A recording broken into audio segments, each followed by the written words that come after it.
오늘 함께 읽은 말씀으로 생명으로의 초대 한번 따라해 보실까요? 생명으로의 초대.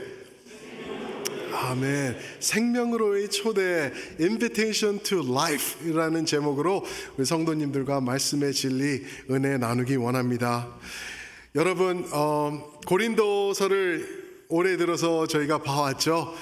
쉽지 않은 말씀이에요. 왜냐하면 문제투성이었던 교회이기 때문에 그래요. 그런데 이 교회는 복음의 교회였어요. 복음이 있는 교회, 또 예수님을 온전히 믿던 교회였습니다.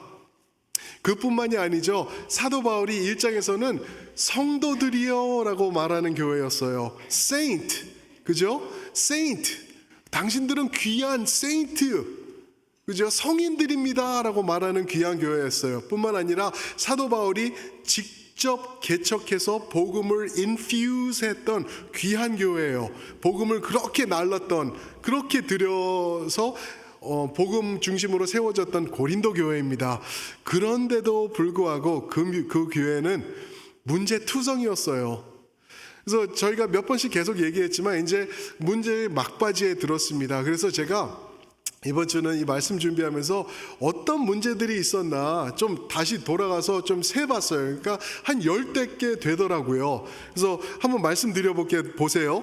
1장과 4장 보시면은 파당지음, 교회 안에 파당지음이 나와요. 5장에 가서는 근친상간, 이게 말이 되나요? 복음을 알던 교회에서 근친상간이 있었어요. 6장에 가서는 소송을 하고요, 서로 성도들끼리. 그리고 prostitution, 매춘의 문제도 있었습니다. 그리고 7장에 가서는 이혼과 재혼. 이야, 이런 일들이 지금 2024년도에 있는 것이 아니라 2000년 전에 사도 바울이 만든 교회에서도 있었어요. 그런가 하면은 8장에 가시면은 우상 문제가 또 있었어요. 우상에게 드려진 제물 먹어 말어 어떻게 해야 하면서 우상 숭배에 대한 문제도 있었고요. 11장에 가서는요, 문제되는 여인들이 있었어요. 제가 볼 때는 아줌마들이었을 것 같아요. 예, 쉽지 않은 여인들, 기도 머리알 이런 거 뭘 쓰고 해 안 해 막 이러면서 멋대로 하시던 분들이 있었어요. 그리고 11장 후반에 들어가서는 성찬의 문제도 있었습니다. 그 성찬의 문제 가운데는 술 취함의 문제도 있었어요. 그리고 또 파당지음 거기 안에 또 있었고요. 그리고 지난주까지 봤던 14장에서는 방언 또 예언에 대한 문제들이 있었어요. 지금 제가 말씀드린 거 보면은 한 10대 개 되는 것 같은데, 오늘 15장 말씀에서부터는 나오는 게 뭐냐면은 부활, 예수 그리스도의 부활에 대해서, 우리의 부활에 대해서 말하고 있습니다.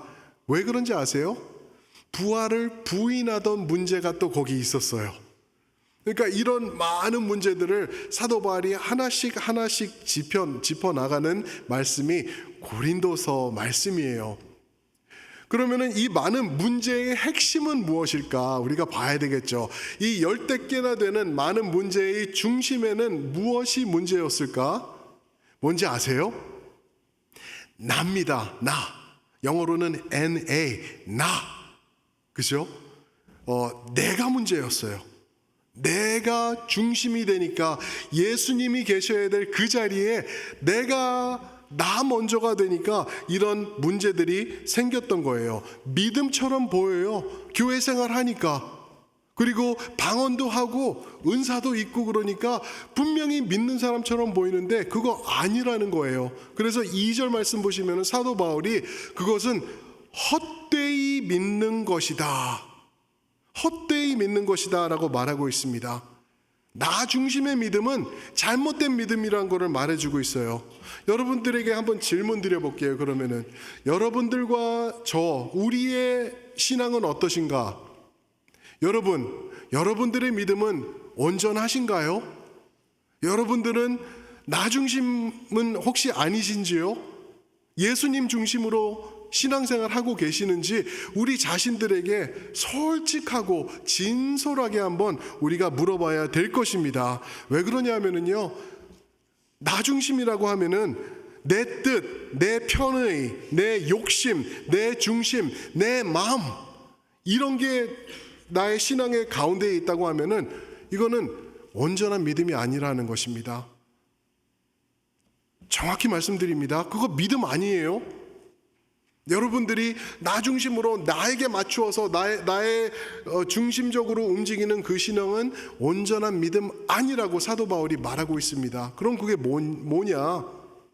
나라는 우상 숭배인 것을 여러분들이 아셔야 됩니다. 내 삶에 있어서 나는 우상 숭배 같은 거 안 합니다. 그런 거 나는 오직 예수님이에요 라고 말하지만 나도 모르는 새 예수님은 저쪽 구석탱이에 있고 내가 나 중심적으로 나아가고 있으면서 나에게 맞추어서 나의 편의에 맞춰서 국한된 신앙생활을 한다면 그거 믿음 아닌 우상 숭배라는 것 우리가 깨달아야 될 줄 압니다. 그게 바로 고린도 교회였어요.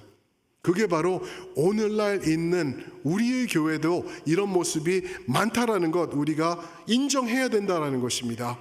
인정할 때 문제가 뭔지 알 때 우리가 고칠 수 있는데 그런데 이 말씀을 이렇게 해야 되는데 너무나 커버업 하는 것 같아요.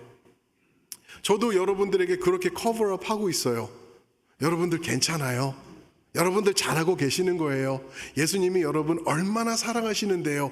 이런 말 해가지고는 우리가 깨닫지 못해요. 그거 진리예요. 맞습니다. 그러나 그 가운데 그릇된 우리의 모습을 우리가 깨닫고 하나님 앞에서 고쳐 나가야 될 줄 믿습니다. 그게 고린도서가 우리에게 주는 도전의 말씀입니다. 그래서 사도 바울은요 오늘 15장을 통하여서 고린도 교회를 향하여서 외치고 있습니다. 복음을 외칩니다. 복음. 다른 거 아니에요. 잘했다 잘못했다 옳다 그렇다 이거를 말하는 게 아니라 진리를 선포하고 있어요. 가장 핵심적인 진리 복음. 왜요? 복음 안에 답이 있기 때문에. 믿으십니까 여러분? 복음 안에 참된 회복이 있습니다. 오늘 우리가 그거를 바라보면서 우리도 또한 도전받고 말씀 앞으로 그 진리 앞으로 돌아오기를 원합니다. 그 복음은 먼저 첫 번째로 오늘 말씀을 보면은 복음은 우리가 굳게 지켜야 되는 것이다 라고 첫 번째로 말씀을 해주고 있습니다. 복음은 뭐라고요? 굳게 지키는 것이 복음입니다. 1절부터 4절에서 그런 말씀이 나오는데 복음을 다른 말로 한다고 하면은 한 단어로 뭐냐면은요 복음은 바로 예수입니다. 예수님. 복음은 예수님이에요. 그래서 우리가 생각해 볼 게 하나 있는데 도대체 예수님에 대한 무엇을 우리가 알고 깨닫고 붙잡고 지켜야 하나? 예수님의 What about Jesus? 그거를 말씀드린다고 하면은 우리 교회의 역사와 이거를 통해서 보면은 적어도 7가지예요. 7가지 예수님에 대한 진리를 우리가 붙잡아야 됩니다. 여러분들이 만약에 이 진리에서 벗어나셨다고 하면 하나라도 여기서 벗어났다고 하면은 그거는 예수님에 대한 올바른 믿음이 아니라는 것. 이 7가지가 뭐냐? 첫 번째가요. 예수님의 신성입니다. 신성. God's divinity. 예수님이 하나님이신 것. 그러면 두 번째는 뭘까요? 예수님의 인성이에요. 인성. 예수님의 육신을 입으신 것, 사람이 되신 것, 신성과 인성. 그리고 세 번째가 뭐냐면은 삼위일체이신 예수님이에요. 삼위일체이신 예수님. 그리고 네 번째가 뭐냐면은요, 동정녀 마리아를 통한 탄생. 이게 네 번째예요. 그것도 부인하는 신학자들도 얼마나 많은지 몰라요. 잘못된 거예요. 그거 잘못된 것입니다. 그래서 우리 동정녀 마리아를 인한 탄생이 네 번째고요. 그 다음에 이제 복음, 직접적인 복음으로 들어가죠. 다섯 번째가 뭐냐면은 예수님의 십자가의 죽음입니다. 나를 대신한, 나를 대속한 그 십자가의 죽음. 그거 믿으셔야 돼요. 그게 예수님이에요. 그런가 하면은 십자가와 죽음에서의 부활. 그게 여섯 번째예요. 예수님께서 부활하셨다. 사신 주님을 믿으셔야 됩니다. 그리고 마지막이 뭐냐면은 아직 우리가 기다리고 있는 예수 그리스도의 재림입니다. 재림. 믿으십니까, 여러분? 예수님 곧 오세요. 이 7가지 예수님에 대한 이 진리 여러분들이 믿으셔야지 거기에 구원이 있어요. 그거를 사도 바울이 어떻게 얘기하면 강조하면서 1절에 얘기합니다. 너희에게 전한 복음, 너희에게 알게 한 것, 또 너희가 받은 것, 그리고 그 가운데 너희가 선 것이다. 이 1절 말씀 같은 경우는 사도 바울의 이 지혜와 지식과 언변을 다 포함해주고 있어요. 강조 문법을 쓰고 있는 거예요. 너에게 전한 것, 너에게 알게 한 것, 너희가 받은 것, 너희가 그 위에 선 것 하면서 이 짧은 구절 안에 명확하게 복음 너희가 이미 받았고 알고 있고 그 위에 서 있고 너희가 지키고 있는 것이라고 강조하면서 말하고 있습니다. 그게 예수 그리스도의 복음을 말하고 있는 거예요. 제가 말씀드린 7가지겠죠. 그리고 좀 더 강조해서 2절에는 또 이렇게 말하고 있습니다. 너희가 만일 내가 전한 그 말을, 복음이죠, 내가 전한 그 말을, 그 복음을 굳게 지키고 헛되이 믿지 아니하면 그로 말미암아 구원을 받으리라. 예수님의 복음의 진리의 말씀, 그 예수님에 대한 그 7가지 진리를 말미암아 구원을 받으리라. 선행을 많이 하고 교회에서 봉사 많이 하고 섬김을 통하여서 헌신을 통하여서 아니요, 오직 예수 그리스도 그 복음의 진리로 말미암아 구원을 받으리라 말하고 있습니다. 근데 여기서 예수 믿으면 구원받는 거 우리가 알아요. 근데 구체적으로 2절에서 말해주고 있는 게 무엇이죠? 굳게 지키라. 굳게 지키라. 여러분들 그거 생각해 보셨나요? 복음을 굳게 지키고 계시나요? 굳게 지키지 않으면은 그것은, 그 믿음은 헛것이다 라고 말하고 있습니다. 그러면은 질문, 굳게 지켜야 되는데 이 복음, 이게 어떻게 하는 것이 굳게 지키는 것인가요? 하나님의 말씀, 그 복음에 관한 것이죠. 뭐냐 하면은 그 복음을 심각히 받으라는 거예요. 심각히 받으라는 거예요. 많은 교회들에서 이 진리가 많이 사그러들고 있어요. 예수님 생각하면 따뜻한 마음, 행복한 마음, 사랑의 마음. 예수님은요, 우리 마음을 위해서 죽은 게 아닙니다. 예수님께서 이루신 업적은요, 우리가 따뜻한 마음, 그 feeling을 위해서 십자가에서 죽고 부활하신 게 아니에요. 심각히 받으라는 거예요. 그리고 그 심각히 받은 말씀 앞에 순종하면서 나아가라는 것을 우리에게 말씀하고 있습니다. 하나님의 말씀 여러분들 심각하게 받고 계시나요? 그 말씀 앞에 순종하고 계시는지요? 그럴 때 구원이 있을 것이다 라고 말하고 있습니다. 에이, 지옥은 무슨, 요즘 같은 세상에서 무슨 지옥 얘기를 하고 하나님의 심판 뭐까짓 거 그러고 뭐 중요해? 아니요. 목숨보다, 생명보다 중요한 진리들을 하나님 말씀에 있는 것입니다. 그것을 내 멋대로 믿는 것을 헛된 믿음이다 라고 2절에서 사도 바울이 우리에게 외치고 있는 것입니다. 우리 가운데 이 헛된 믿음이 얼마나 많을까 생각을 해봐요. 그러면서 제가 이런 질문을 드려보고 싶어요. 여러분들이 하나님의 말씀을 읽으면서 이 말씀을 접하시면서 너무 무섭다, 하나님의 말씀이 두렵다, 아니 어떻게 이런 일이 있을 수 있을까 하면서 두려워서 무서워서 남을 어쩔 줄 몰라 하신 적 있으신가요? 하나님의 말씀 앞에 무서워서 덜덜덜덜 떠신 적 있으세요? 없나요? 아니 말씀을 잊지 않으신다고요? 거리가 멀다고요? 그거는 헛된 믿음이다 라고 말씀하세요. 여러분, 이거 얼마나 심각하게 받아야 될 말씀인지, 이거는 우리의 영생이 달린 문제이기 때문에 그렇습니다. 가짜 믿음이라는 거예요. 그렇지 않으면은. 왜요? 성경은요, 한 번도 우리 느낌과 필링 중심, 그리고 교회 다니는 것 때문에 우리가 구원을 받는다라고 말씀하신 적이 없습니다. 그렇죠? 지겨워, 하나님 말씀 너무 어려워, 뭔 말인지 모르겠어, 그냥 가서 목사님 말하면 그거 듣고 그냥 아멘하고, 하나님 돈 필요한 것 같으니까 헌금하고 그러면은 땡. 아니요, 여러분 큰일 납니다. 우리 자각해야 돼요. 이거 깨달아야 돼요. 왜냐하면은 복음을 통해서 보면은 우리가 어떤 자세를 갖고 신앙생활을 해야 되는지 명확하게 말씀해주고 있습니다. 복음의 내용, 확실한 내용, 오늘 3절과 4절에서 신약을 보시면 통틀어서 이렇게 명확하게 복음이 무엇인지 말씀해 주시는 말씀이 없습니다. 3절입니다. 내가 받은 것을 먼저 너희에게 전하노니 이는 성경대로 그리스도께서 우리 죄를 위하여 죽으시고 4절 장사 지냄 받으셨다가 성경대로 사흘 만에 살아나사. 보셨나요? 예수님은요 이 복음, 이 영생을 위하여서 말씀대로 성경대로 죽으셨어요. 생명을 왔다 갔다 하신 예수님이세요. 예수님이 그냥 천사, 가장 높은 천사 시켜서 하신 게 아니라 직접 하셨어요. 중요한 거기 때문에 직접 나서셔서 하신 거예요.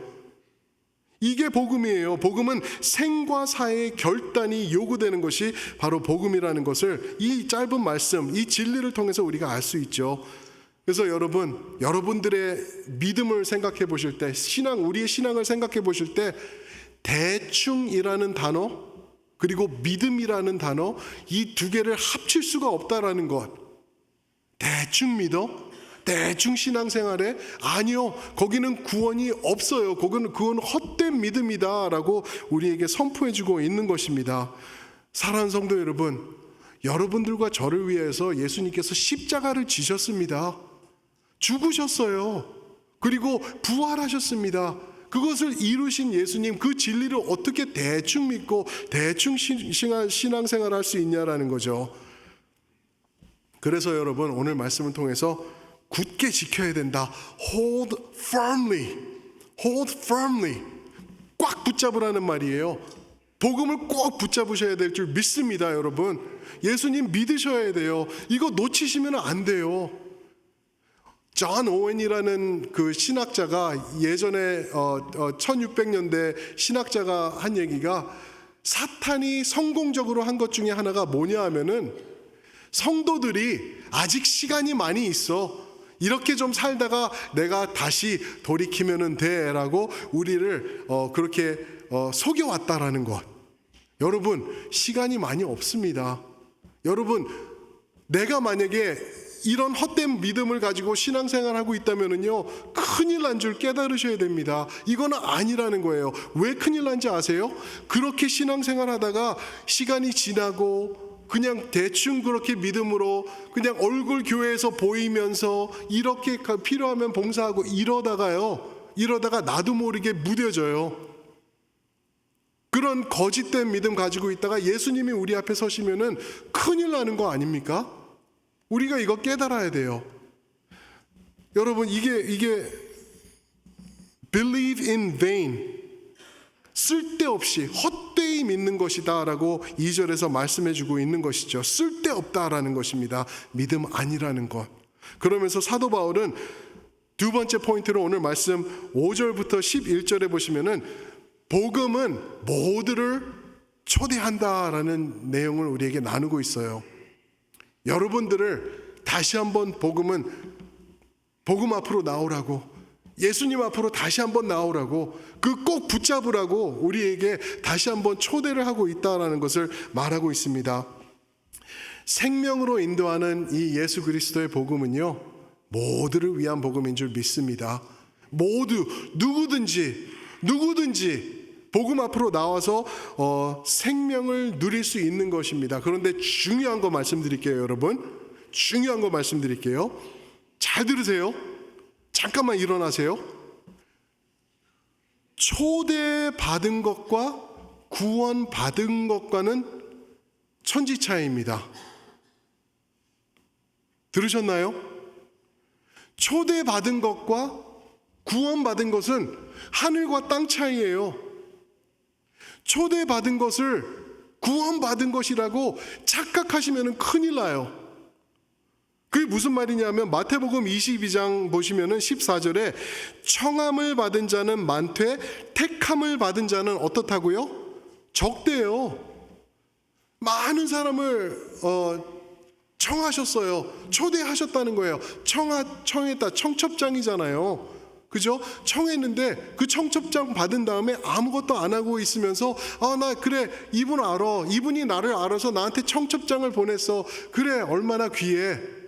그러면서 가만 놔두는 거예요. 그거를 구원이라고 착각할 수가 있다는 거예요. 큰일 납니다, 여러분. 청첩장 얘기를 말씀을 드리니까 우리가 그렇게 생각해 볼 수 있을 거예요.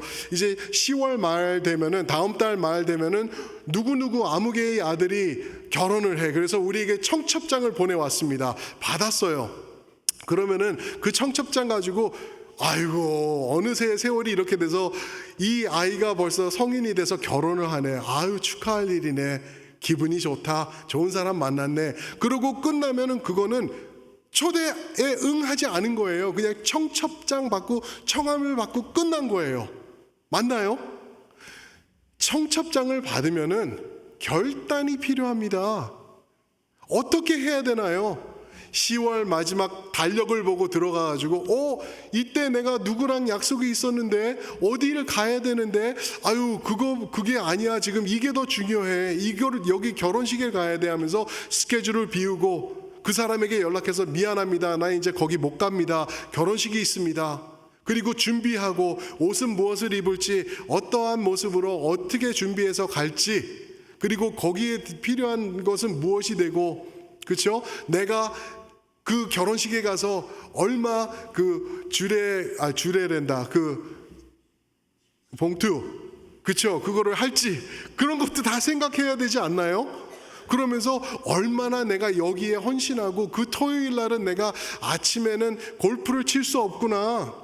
준비를 해야 되기 때문에 요 시간까지만 일하고 요때 가서 맛있게 먹고 결혼식 가서 내가 많은 사람들 만나고 그래야지. 청함에 응하는 것이 그것입니다. 청첩장 받은 거로 결혼식 가는 거 아니에요. 내가 가야지 가는 거예요. 결단해야지 가는 거잖아요. 구원도 마찬가지예요. 믿음도 마찬가지예요. 하나님께서 여러분들을 초대하시고 계십니다. 초대 받으셨어요. 예수님, 그렇지. 생명의 주관자, 나를 위해 십자가 죽으신 그분. 그리고는 청첩장 받고 식탁 위에다 놓고 아무 결단도 안 하고 그냥 대충 생각만 하면서 그게 만약 내가 구원받은 거라고 오해하고 착각하고 있다고 하면은 여러분들 큰일 납니다. 당장 정신 차려야 됩니다. 그거를 말하고 있는 거예요. 그래서 오늘 5절부터 9절 말씀을 보시면은 청함 받은 사람뿐만 아니라 택함 받은 사람들을 나열해 주고 있어요. 근데 재밌어요. 한번 보겠습니다. 5절 보시면은 게바를 얘기하고 있으면, 게바가 누구죠? 베드로예요. 베드로. 게바를 이제 청함하신 거죠. 청하신 거예요. 그리고 5절에 계속 보시면 12제자에게도 보이셨다. 그죠? 이게 예수님께서 부활하신 다음에 이들에게 나타나셨다라는 걸 말씀해 주고 계시죠. 6절에서는 그 후에는 몇 명에게요? 500여 형제들에게, 형제와 자매들에게 나타나셨다 라고 말씀해 주고 있어요. 이들 모두 예수님을 굳게 믿고 헛되이 믿지 아니한 자들을 지금 나열해 주고 있는 것입니다. 어떻게 알아요? 순교까지, 죽음까지 이들이 간 사람들이에요. 자, 근데 재밌는 거 하나 생각해 봐야 돼요. 왜 이 순서일까? 왜 이 순서일까? 예수님께서 처음 부활하셔서 나타난 게 게바가 아니잖아요. 그죠? 여인들인데 그들을 말하지 않고 게바를 얘기를 하고 12제자를 얘기를 하고 500 형제 자매들을 얘기한 거예요. 왜 그랬을까? 왜 이 순서였을까? 이거를 고민을 했어요. 좀 생각을 해보니까 사도행전 1장 8절 말씀과 연결이 되는 것 같더라고요. 사도행전 1장 8절 유명한 말씀이시죠. 오직 누가 우리에게 임하시면? 성령이 우리에게 임하시면은 우리가 권능을 받는데요. 할렐루야. 권능을 받는데요. 성령의 권능을 받으면은 그 다음이 중요해요. 가까이, 조금 더 가까이, 그리고 떨어진 곳, 그리고 끝까지. 이거를 얘기를 하죠. 그거를 뭐라 그러죠? 너희가 어디에서 내 증인이 되리라? 예루살렘과 가까이. 그죠?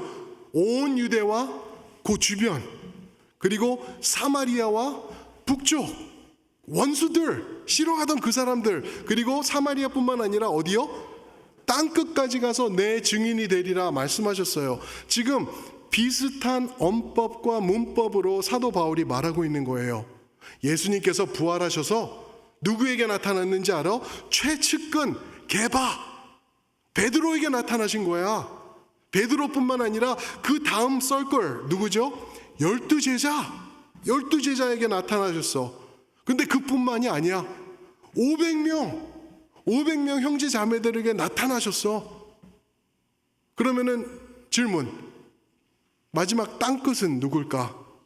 땅끝은 누굴까? 오늘 7절과 8절 말씀 보시면 땅끝의 사람들을 언급해주고 있어요. 7절에서는 야고보를 말합니다.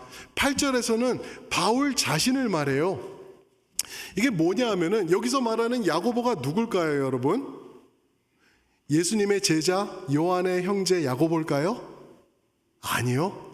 왜냐하면 그들은 12제자 5절에서 이미 포함됐어요. 그렇죠? 그런데 예수님의 제자를 보시면은 그 세베데의 아들 야고보가 있었는가 하면 알페오의 아들 야고보도 있었어요. 이들은 이미 포함됐어요.